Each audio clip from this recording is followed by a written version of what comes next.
నమస్తే. ఆయుర్వేద అద్భుతాల కార్యక్రమానికి స్వాగతం.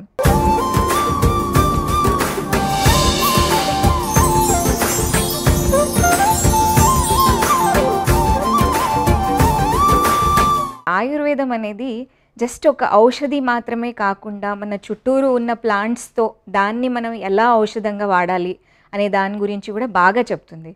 అంటే మన చుట్టూరు రకరకాల ప్లాంట్స్ ఉన్నాయి, దాంట్లో అద్భుతమైన ప్రాపర్టీస్ ఉన్నాయి. అది ప్రతిదీ మనం కనుక ఒక్కొక్క కండిషన్లో వాడుకుంటూ వెళ్తే, దాని గురించి తెలుసుకొని దాని గురించి వాడుకుంటూ వెళ్తే అద్భుతమైన రిజల్ట్స్ మనం పొందొచ్చు అనమాట.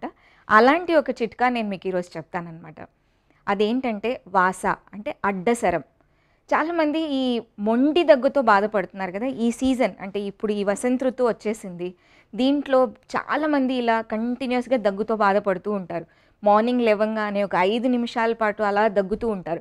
పిల్లలు కానివ్వండి, పెద్దవాళ్ళు కానివ్వండి, కంటిన్యూస్గా దగ్గు రావడము, లేదంటే అలా పడుకోగానే మళ్ళీ దగ్గు స్టార్ట్ అయిపోవడము, రాత్రి అలా పడుకోగానే నిద్రతో, అంటే ఈ దగ్గుతో నిద్ర లేస్తున్నాం అనమాట. సో ఈ మొండి దగ్గు రావడానికి చాలా కారణాలు ఉన్నాయండి. అది సీజనల్ చేంజెస్ అయి ఉంటాయి. అంటే ఇప్పుడు వసంత ఋతువు కాబట్టి చాలా కామన్గా, అంటే చలికాలంలో మనం ఏదైతే కఫం పేర్చుకున్నామో ఇప్పుడు ఈ ఎండ వల్ల అది మెల్ట్ అయిపోయి కఫంలాగా దగ్గులాగా మారిపోయి కంటిన్యూస్గా అందరినీ బాధపడుతూ ఉంటుంది. సో సీజనల్ రీజన్ అయి ఉంటుంది. లేదంటే కంటిన్యూస్గా చల్లని నీళ్ళు తాగడము, రాత్రి జాగరణలు చేయడము, స్వీట్స్ ఎక్కువ తినడము, లేదంటే కొంతమందికి జెనెటిక్గా ఈ మన ఏమంటారు అస్థమా లాంటి ప్రాబ్లమ్స్లో కూడా మొండి దగ్గుతో బాధపడుతూ ఉంటారనమాట చాలామంది.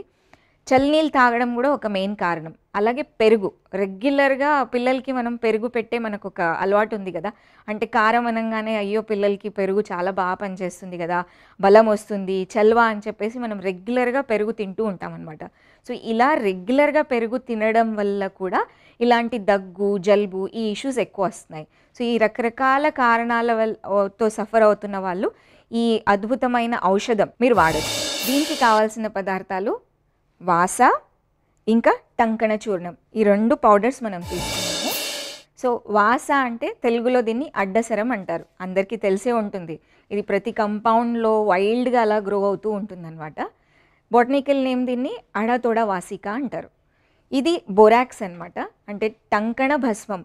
సంస్కృతంలో దీన్ని టంకణ భస్మం అంటారు, వాడుక భాషలో వెలిగారం అంటారు. బొరాక్స్, ఇంగ్లీష్లో దీన్ని బొరాక్స్ అని అంటారనమాట. సో నేను మీకు ఇప్పుడు ఈ ఔషధి ఎలా తయారు చేయాలి అది చూపిస్తానమాట. సో దీంట్లో మనం వాసా చూర్ణం ముందు తీసుకుంటున్నాము. అంటే దీని రేషియో ఏంటంటే 1:4. 1 పార్ట్ ఒకవేళ టంకణ భస్మం తీసుకున్నాం అనుకోండి, 4 పార్ట్స్ అంటే మన 3 పార్ట్స్ షుడ్ బి వాసా పౌడర్, అంటే ఈ అడ్డసరంతో చేసిన పౌడర్. ఇప్పుడు ప్రతి సీజన్లో మనకి వాసా అనేది దొరకదు, లీవ్స్ అనేవి దొరకవు కాబట్టి మనకి ఇది ఎనీ ఆయుర్వేదిక్ షాప్లో మనకి వాసా పౌడర్ దొరుకుతూ ఉంటుంది. సో అలా మనం ఈ ఒక 75 గ్రామ్స్ ఒకవేళ ఇది తీసుకున్నాం అనుకోండి వాసా చూర్ణం. నేను ఇప్పుడు డెమో కోసం అని కొంచెం తక్కువ క్వాంటిటీలో చూపిస్తున్నాను. సో ఇలా వాసా చూర్ణం ఒక 75 గ్రామ్స్ తీసుకొని దాంట్లో ఒక 25 గ్రామ్స్ ఈ టంకణ భస్మాన్ని మనం వేసుకోవాలి. దీన్ని చక్కగా మిక్స్ చేసుకోవాలి. ఎందుకంటే ఫైన్ పౌడర్ ఉంటుంది కాబట్టి కొంచెం సేపు పట్టొచ్చు మీకు ఇలా మిక్సింగ్ చేసేటప్పుడు. దీన్ని చక్కగా మిక్స్ చేసుకొని ఈ పౌడర్ని, డ్రై పౌడర్ని ఒక ఎయిర్ టైట్ కంటైనర్లో ఇది మనం పెట్టుకోవాలన్నమాట. ఏ ఆయుర్వేదం ఔషధమైనా మనం ఎయిర్ టైట్ కంటైనర్లో పెట్టుకుంటే అది ఎక్కువ రోజుల వరకు ఫ్రెష్, ఇంకా ఎక్కువ పోటెంట్ ఉంటుందన్నమాట. సో చక్కగా ఇలా మనం మిక్స్ చేసుకున్నాం కదా. ఈ ఔషధాన్ని మనం ఇప్పుడు ఒక ఎయిర్ టైట్ కంటైనర్లో వేసుకుందాము. 6 నెలల వరకు దాని పోటెన్సీ బాగుంటుంది. సో ఇది ఒకవేళ మనకి ఫ్రెష్ లీవ్స్ దొరికితే కూడా దాంతో కూడా మనం ఈ ఔషధం చేయొచ్చు. కానీ ప్రస్తుతానికి నేను మీకు ఇప్పుడు పౌడర్ చూపిస్తున్నాను. ఇది మనం ఒక షెల్ఫ్లో మనం పెట్టేసుకోవచ్చు. దీన్ని ఫ్రిడ్జ్లో పెట్టాల్సిన అవసరం లేదు, ఇది రూమ్ టెంపరేచర్లో పెట్టినా అంతే ఎఫెక్టివ్గా ఉంటుంది. చూసారు కదండి, ఈ మనం ఒక మంచి మొండి దగ్గు కోసం ఈ ఆయుర్వేద ఔషధాన్ని మనం తయారు చేసాము. సో దీన్ని వాడాల్సిన పద్ధతి ఎలా వాడాలి, దాని డోసేజ్ ఏంటి నేను ఇప్పుడు మీకు చూపిస్తాను. సో దీన్ని మనం గోరువెచ్చటి నీళ్ళతో పాటు తీసుకోవాలన్నమాట. ఇలా ఒక 30 ml వాటర్, గోరువెచ్చటి నీళ్ళు ఖచ్చితంగా. అంటే చల్ల నీళ్ళతో తీసుకుంటే అంత ఎఫెక్టివ్గా ఉండదు, ఎందుకంటే కఫం మెల్ట్ అవ్వాలి, అలా దగ్గు తగ్గాలి అంటే దానికి కొంచెం ఉష్ణత్వం, అంటే హాట్ వాటర్ కానీ గోరువెచ్చటి నీళ్ళు తీసుకోవడం ఎక్కువ ఎఫెక్టివ్.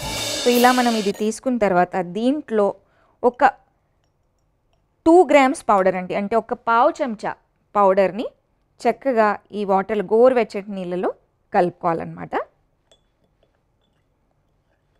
కొంచెం టైం పడుతుంది ఎందుకంటే పౌడర్ చాలా ఫైన్గా ఉంటుంది కదా. సో చక్కగా దాన్ని కలుపుకోండి.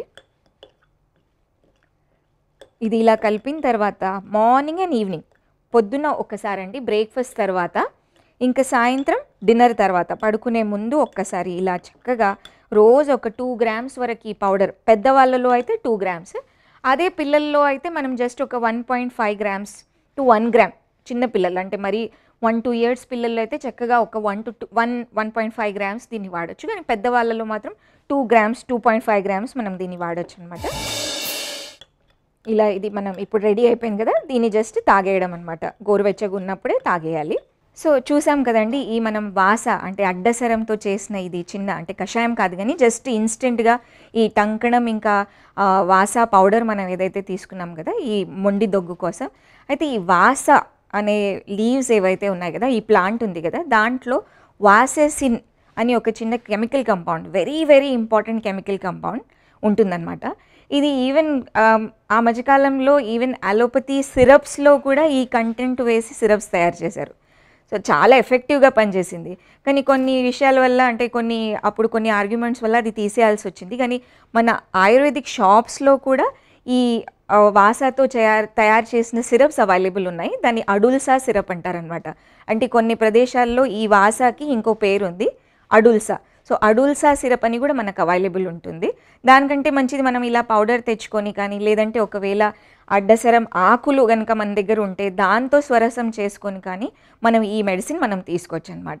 సో దీని డోసేజ్ నేను చెప్పాను కదా, చిన్నపిల్లల్లో ఒకవేళ తీసుకుంటున్నామంటే 1.5 గ్రామ్స్ అంటే 1 to 1.5 గ్రామ్స్ మనం తీసుకోవచ్చు పర్ డోస్. అంటే మార్నింగ్ 1.5 గ్రామ్స్, ఈవినింగ్ 1.5 గ్రామ్స్. అలాగే పెద్దవాళ్ళలో మనం ఒక 2.5 గ్రామ్స్ వరకు మనం తీసుకోవచ్చు అనమాట. సో పర్ డే 5 గ్రామ్స్ వరకు పౌడర్ మనం వేసుకోవచ్చు ఈ కాంబినేషన్లో. అంటే టంకణ భస్మం ఇంకా వాస ఈ కాంబినేషన్లో మనం తీసుకోవచ్చు. దీంట్లో టంకణ భస్మం ఇంపార్టెన్స్ ఏంటంటే ఇది కఫాన్ని ఈజీగా మెల్ట్ చేసి బయటికి తీసుకొస్తుంది. అంటే ఇట్ యాక్టింగ్ లైక్ కాంప్లిమెంటరీ. వాసాకి కూడా ఒక ఎక్స్పెక్టోరెంట్ క్వాలిటీ ఉంది కదా, దానికి ఇది యాడ్ అవుతుంది అనమాట. టంకణం మనం యాడ్ చేస్తే ఎంత మొండిగా ఉన్న దగ్గు, ఈ కఫం వల్ల వచ్చే దగ్గు ఏదైతే ఉంది కదా అది మెల్లిమెల్లిగా తగ్గుతుంది, ఆయాసం కూడా తగ్గిపోతుంది అనమాట. సో ఈ మెడిసిన్ వాడేటప్పుడు కానీ, ఈ అద్భుతం వాడేటప్పుడు కానీ కొన్ని చేయాల్సినవి, కొన్ని చేయకూడనివి కొన్ని విశేషాలు ఉన్నాయన్నమాట. దాని గురించి నేను ఇప్పుడు మీకు చెప్తాను. ఈ కషాయం ఎప్పుడైతే మనం తీసుకుంటున్నాం కదా, కంపల్సరీ ఎప్పుడప్పుడు ఫ్రెష్గా తీసుకోవాలి.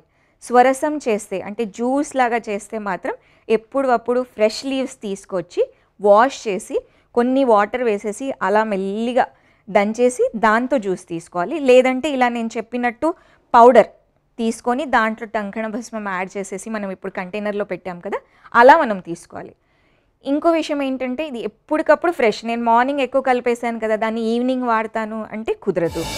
ఇది ఏజ్ గ్రూప్ వాళ్ళైనా తీసుకోవచ్చు. కానీ ఒకటే ఏంటంటే 7 days తర్వాత కూడా మీకు రిజల్ట్ రావట్లేదు అయినా కూడా నేను వాడుతూనే ఉంటానంటే కష్టం అండి. ఎందుకంటే ఒక్కొక్కసారి ఇలా మనం జాగ్రత్తలు తీసుకోకుండా అలాగే నెగ్లెక్ట్ చేస్తే ప్రాబ్లం కాస్త పెద్దగా అవ్వచ్చు.